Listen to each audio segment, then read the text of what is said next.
Um, so really, I always like to set the stage with a story. So let's start with a story of one buyer's path to closing. Um, so James signed an LOI for a $4 million home services company. He was expecting to close in 60 days. So his LOI signed for 60 days. If we picture if he signed the LOI on January 1st of 26, he was looking to close roughly at the end of February, maybe a little bit into March. Um, so what, like any other buyer or buyer entity or sponsor, James started to assemble his deal team. Once the LOI was signed, he engaged a CPA firm to conduct financial due diligence, began speaking with banks, and started staging the process the right way. Um, some of the bumps and twists and turns of the LOI period looked like this. The EBITDAs were coming in a little bit lower than expected. He was having challenges with what he thought was going to be his primary lending institution.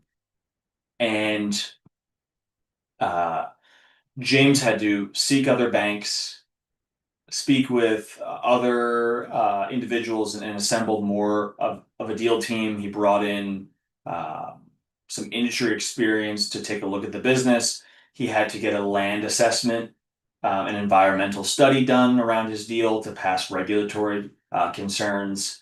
Um, and really, James's story is one that is a lot of what life looks like for trying to acquire a private small business. There are twists and turns during the LOI period, but James stuck to his guns. He kept the ball moving in the right direction. So this kind of webinar sets the stage for, what are some of the things James uncovered during due diligence, and how he kept the ball moving forward. Because really, the closing side of the story um, is what a lot of folks look towards. But doing things the right way and assembling the right group around you is how James was able to do this, along with his own responsibility as the sponsor for his deal. So we kind of touched upon it, but what is a typical LOI due diligence timeline? So this represents a 90-day typical LOI period. So if you are currently under LOI and you want to take a screen grab of this, it's kind of helpful, and it's a good staging of when you should be pulling certain levers. So, for example, on day 1 through 30, you should typically begin financial due diligence with a CPA firm. The reason is because oftentimes in due diligence, there may be challenges around the financials, and before you spend a bunch of money on legal, environmental studies, etc., you want to get a light verification of the financials out of the gate. Secondly, you want to begin engaging with banks. So if you're doing an SBA bank, SBIC bank, or conventional debt, that process typically takes several weeks or months. So you want to start this process right away. Even if you've had preliminary conversations and maybe some term sheets or light indications of interest from banks, until you go under a formal underwriting process, you really aren't getting a look from their credit committee. So you're not sure if they're going to confidently fund your acquisition. If you have any questions about this, feel free to throw some questions in the chat. Happy to answer questions about the staging part of this, because that's something that often we get asked about every week.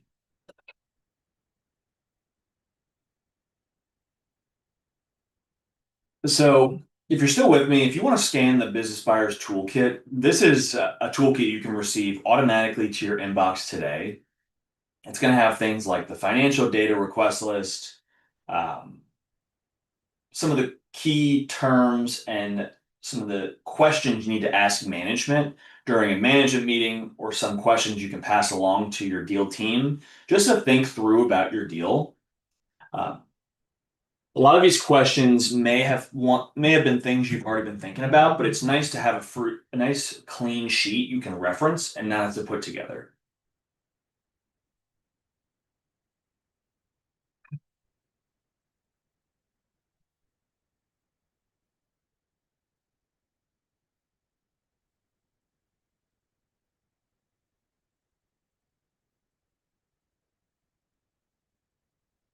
If you'd like to scan the QR code, I'm happy to flip back a little bit later. Just let us know in the chat.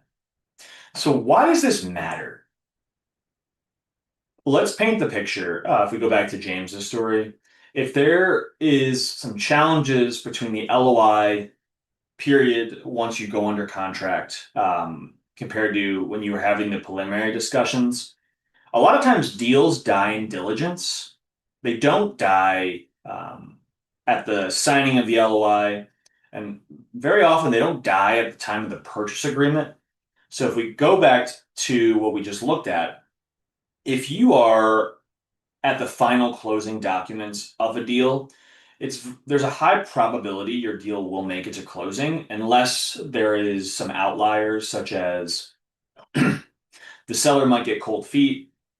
You may have to retrade during the final proceedings, which is challenging, and the seller may walk away if the total cash at close is not what they're expected. But very often, the deals die in the beginning of diligence. Those first 30 days, those first 60 days, if it's a 90-day window. And a lot of the reasons is because the numbers during the quality of earnings they don't hold up and they're materially different than what you thought the business was generating from a revenue, expenses, and income in the pre-LOI position. So, for example, in James's deal, there was a material impact to net income. The reported net income, if it was $1 million, was about 20% lower due to a few one-time items discovered during due diligence. And the reasonable earnings going forward was about 20% less than his perceived valuation. Uh, so this was one of the first turns in James's LOI period. The next twist and turn was the lender he had in mind and who had a first look at his deal ended up walking away during underwriting. So I kind of touched upon this in the timeline. Beginning the underwriting process early on in the LOI period, shortly either in conjunction with the quality of earnings or following the quality of earnings completion, which is typically about 30 days after the LOI period. Um, this allows you time to explore alternate financing options in the event the underwriters or bank, conventional SBA or SBIC bank, ends up passing on the deal and you are left scrambling looking for alternative operations. Um, in James's deal, the SBA lender ended up walking away during the underwriting process. The credit committee couldn't get coverage and some assurances around the deal, and they ended up passing when the presumption was, it was assumed that the deal was going to close and they were able to fund it. Lenders are beginning to tighten the bar as especially SBA and SBIC deals begin to, there's a lot of activity, especially in 2026. And just, last year there was a lot of activity. They're being more strict and they're tightening their credit committees to make sure the types of businesses they're issuing loans to is really in a space they feel comfortable about, and there's room for the ability to have repayments of the loans in the form of, if there's a downturn in the economy, if the business experiences a larger J curve, they're mandating much more room or wiggle room around the loans and the debt service compared to, the ability for the business to pay back the loan. all of these examples are kind of pointing to one thing of buyers who kind of show up ready and do things really almost immediately after LOI set the stage for the ability to close. Certainty around closing really starts in the beginning of the LOI period. So if you are under LOI and you're still, speaking with providers, trying to assemble a deal team, I would encourage you to make a decision quickly and begin the processes with the companies you plan to hire, as well as the banks you plan to speak with. The longer you sit with the LOI and try to do things independently or on your own um, during the LOI period, only increases the probability that your deal will fall apart during due diligence because you're going to run out of time. Uh, Several times per month, we are reached out to by a few buyers who want due diligence done in the later half of the period. And quite frankly, there's not enough time to do a thoughtful exercise. So I always encourage them to go back and ask for a extension of the LOI period. When we're talking about a multi-million dollar investment, it's very important that you give yourself the time to do a thoughtful analysis before you do close this transaction. I've spoken and we've worked with hundreds of independent sponsors and self-funded searchers, and the ones who do close allow themselves a lot of time to do this thoughtfully and in the right way. So, what are some lenders requiring before funding? So, SBA and conventional lenders, they're underwriting the deal, not just the buyer, not just the seller. They are going to strictly review the deal um, and then consider things like who's the buyer, what is the confidence post close, so on and so forth. So they're going to look for things like the historical financials, the tax returns, typically on a 3-year period. They are going to ask about, are you going to conduct an independent Q of E valuation? If you are exploring conventional lenders, if you need reps and warranties insurance, these folks are going to mandate a Q of E be done by an independent CPA firm. So I always like to call that out because there's some confusion in the space around the need for a Q of E report, et cetera. If you are trying to take on a larger deal and you are exploring reps and warranties insurance, those insurance brokers will not underwrite you a policy without a third-party verification, quality of earnings assessment done by a CPA firm. It's a part of their credit committee's rules and restrictions, and it actually covers their insurance policy in order to issue policies out to you. So keep that in mind if you're going to explore some of the insurance policies. A lot of times they require independent assessments to better gain comfort over their risk tolerance and profiles. The lenders are going to look at cash flow and the debt service coverage ratio. If you're exploring an SBA loan, a lot of conversation around the debt service coverage ratio. That is the projected ability of the business to service the debt payments post closing. So it's a ratio I'd encourage you to look up online, and it's something you can calculate independently. The typical debt service coverage ratio depends on banks. The minimums around SBA banks, I believe, is 1.15. Um, I see a lot of deals that reach closing closer to 1.5 or 2 on a debt service coverage ratio. If you have any questions about that, in practice of what you're seeing, feel free to throw those in the chat. I'd be happy to answer them. I'd also encourage you to look at ways to calculate that yourself so you can independently do this calculation when you're looking at deals.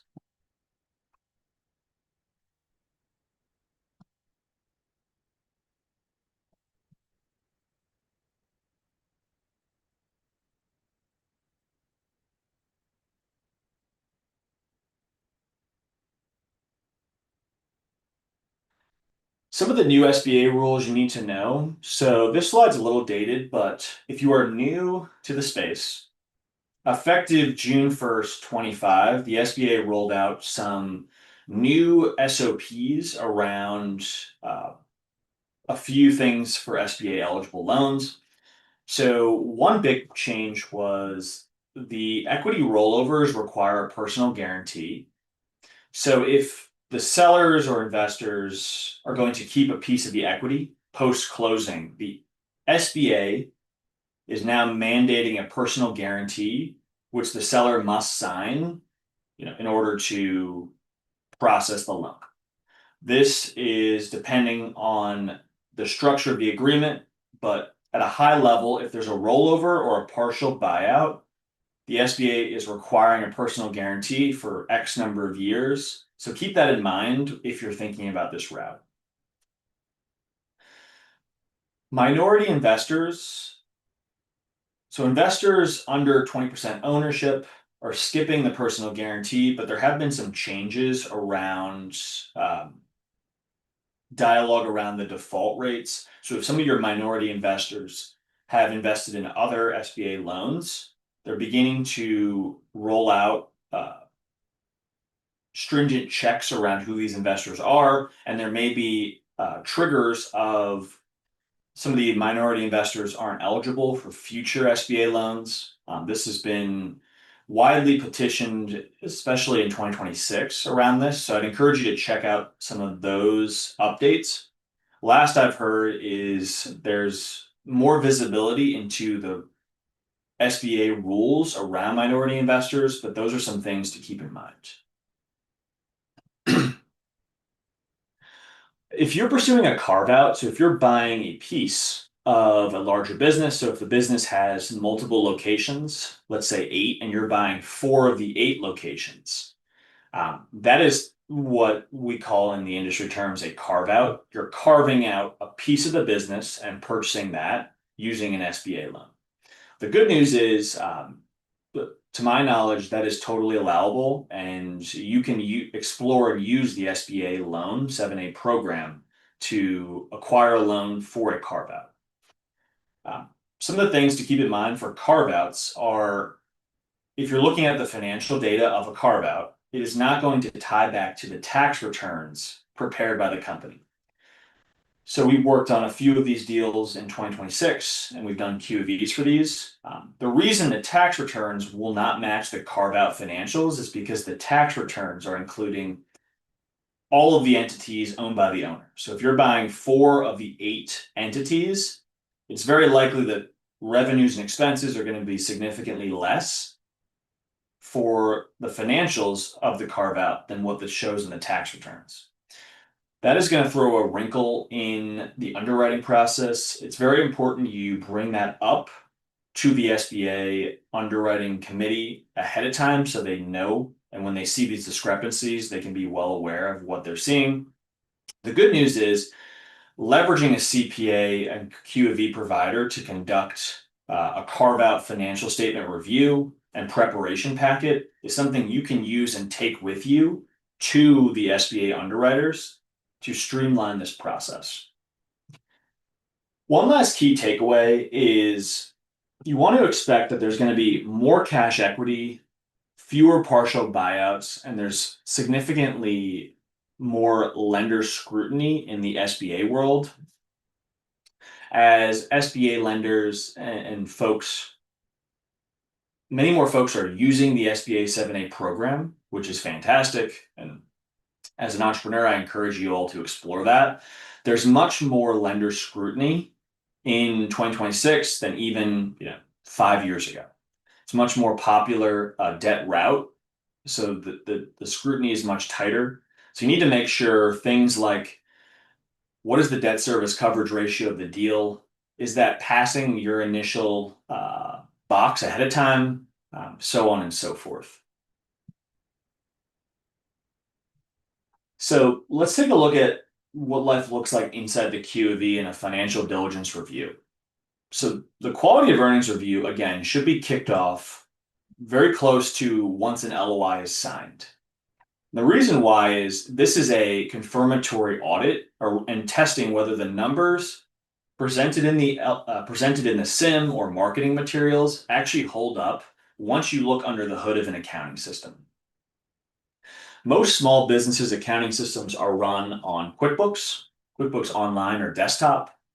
And the first marching orders of the QOV is to gain access into the accounting records of the company in question and regenerating the financial data and ensuring that they are verified and accurate on a line by line basis. That is the first sniff test of what the QOV does. It then begins to look at things like what are the cash needs of the business? What is the ability for the business to cover its debt payments? Think debt service coverage ratio. And then what is the revenue and customer durability of the business? It's going to assess contract terms, customer concentration, and the sustainability of revenue going forward. It's very important as a prospective buyer that you gain comfort that the business's financial performance is going to continue in the foreseeable future. An SBA loan is typically a 10-year term rate. So at a minimum, as you step in as a new owner operator, you want to be able to sleep well at night, knowing that the business you're buying today is the business that's been historically performing very well over the last 3 years. That's really, in essence, what a QOV and financial diligence review looks to achieve. It is the confirmatory audit around the business. So this works nicely in conjunction with the other deal team processes in place. You yourself, if you're a self-funded searcher or sponsor, may be very comfortable reading financial statements. This leverages your time to focus on looking for the right bank to issue a loan for. Maybe if you're doing a raise, speaking with investors and trying to raise capital for your deal, allowing the practitioners like an O'Connell Advisory Group, who, we do this for a living on a day in, day out basis, conduct that third party QOV review will give you some comfort around the ability to stress test the financial data before you sign up for a 10-year loan with a personal guarantee. I've spoken with a few folks who have tried to, cut some corners, and it really only leads to either unclear picture going forward. There's a higher risk for bankruptcy around these SBA loans. I know 2 folks in the last 2 years who have done this, and they've actually been going through the debt collection process as the SBA tries to recourse the loan. So working with a QOV provider is always best practice, but you need to choose what's right for you.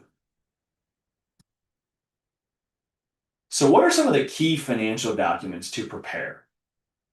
Assembling these during diligence, during that LOI period, are going to be key.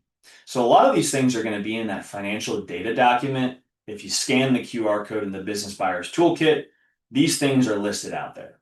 But just double clicking on some of the key things. Typically, when you're doing an analysis, I always recommend doing 3 years of the financial statements plus the interim period. The reason why you want to do that is if we are looking at a business, for example, in 2026, what are some of the things the business likely experienced over the last 10 years? Over the last 10 years, they've experienced the COVID implications, whether that negatively or positively impacted their business. They have experienced maybe some challenges around tariffs, which was, during this historical period.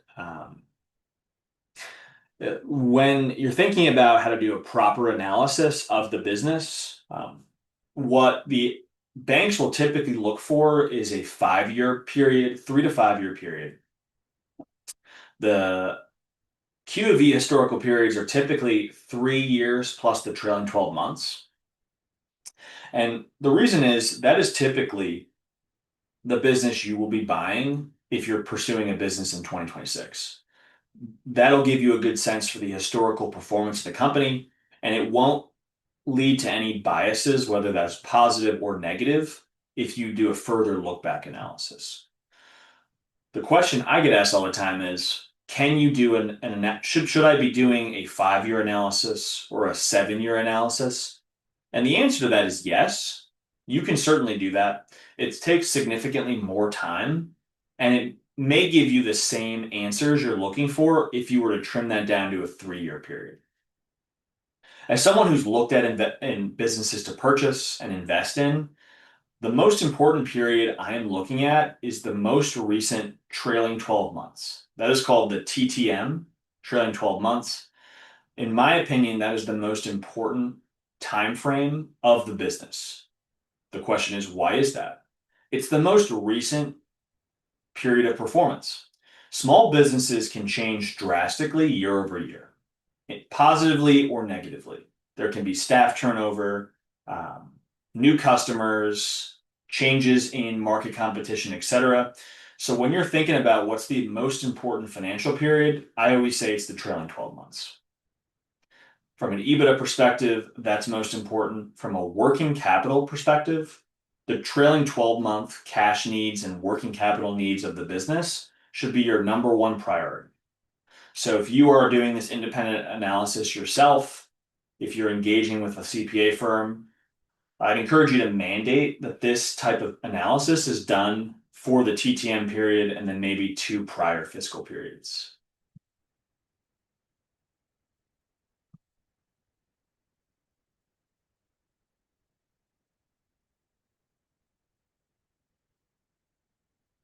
OAG is conducting an independent sponsor survey. It is through Typeform. It only takes about 2 to 3 minutes. If you scan this QR code, at the end of the year, we're going to send out an initial read of the survey results. It's going to answer a lot of questions around valuations. So these are what people actually paid for their businesses, what types of industries they're looking for. It's going to be very valuable information. If you contribute to the survey, you will gain access to it once the results are in. It's going to take us several months to publish the official survey.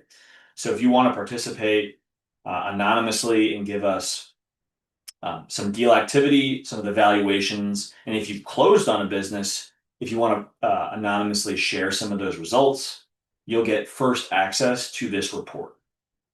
If you scan this QR code, it should link you to the survey right away.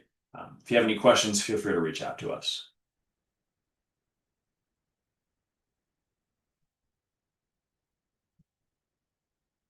So what are some common pitfalls and delays in closing? So let's think back to the timeline. Let's say you conducted a quality of earnings engagement. That came back clean. You've worked with attorneys. Those are moving in the right direction.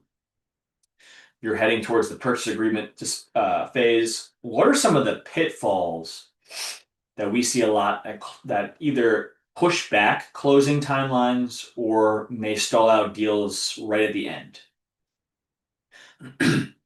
Most of these problems, in my opinion, are avoidable with a clear line of communication with sellers. So during due diligence, if there are disputes and pushback around EBITDA add-backs and EBITDA deducts, it's very important you have a meeting of the minds with the buyers and sellers around what does this actually impact around valuation.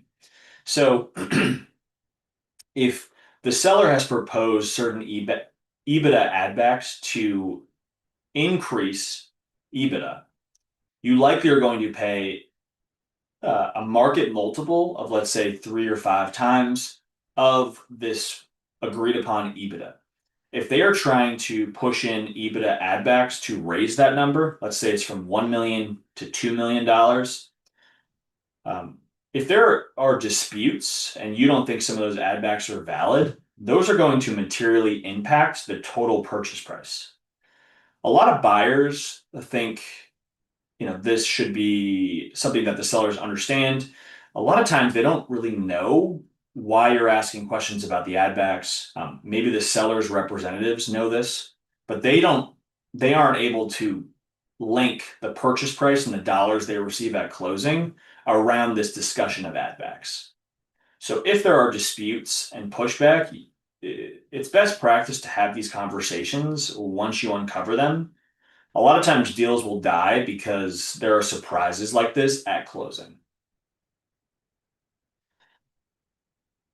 Another one we see, which is during diligence and post, is working capital disputes. Um, how working capital is delivered at closing, what it actually includes is a disagreement that we see all the time in practice. Um, Many sellers and buyers don't understand how that is delivered at closing. The best practice, in my opinion, is going to be working with the seller's team and buyer's team to understand how is working capital going to be delivered? Do we understand what working capital is comprised of? Is it going to include AR, AP? Am I getting cash at closing? Are you going to pay off the debts of the business? A lot of individuals will assume they're going to use, the standard terms of an M&A deal, which is a cash-free, debt-free basis. The seller may have never heard of those words before. When you're dealing with small businesses, you need to understand there might be a learning curve and you need to educate them on what do they want with the deal, how do they want the deal structured, and coming to an agreement. A lot of the networking capital discussions very likely could have been ironed out before closing, during due diligence, even at the LOI stage. So asking those questions and having those tough conversations during the LOI period saves a lot of headaches around closing.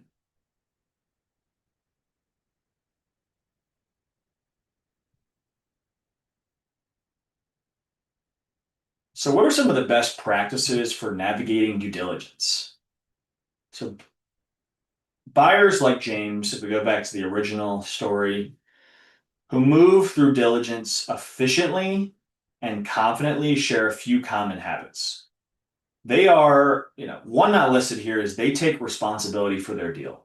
If you are an independent sponsor, a self-funded searcher, or a strategic buyer, the buck stops with you for these proposed acquisitions. You are the quarterback, the coach, the general manager. You need to hold yourself accountable and responsible for the success or the failures of due diligence. You know, Successful deals and sponsors surround themselves with a proper deal team, a banker, an attorney, and a QOV provider, but they continue to keep the ball moving forward. If you expect a deal to close with very little input and effort on your end, unfortunately, you're mistaken. So some of the best practices is really getting ahead of the communications. Bring in an experienced deal team, putting together a clean data room, or mandating the sellers put together a data room that is thoughtful and logical so you can access documents quickly and in an organized manner. Resolving some of these issues early, things like working capital, discussions around the EBITDA add backs, what that means for valuation. If you want to wait and have all these conversations at the end, you increase the risk of your deal falling apart at closing. That only increases your inherent risk of wasting time, but more importantly, the money of this experienced team that you brought in. Working with teams that do this for a living, asking them questions and leveraging their time for your deal needs to be initiated by you, the sponsor or the searcher. And then preparing early and moving throughout the process in the right way.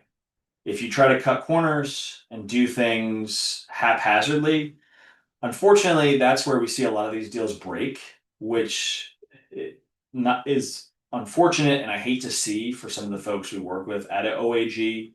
But a lot of times, if you do things the right way and you raise your hand and work with some of these wonderful providers in the space, we can really help move this in the right direction to get you to closing. Ultimately, the best practices start with you, and these are some of the common features we see of successful deals.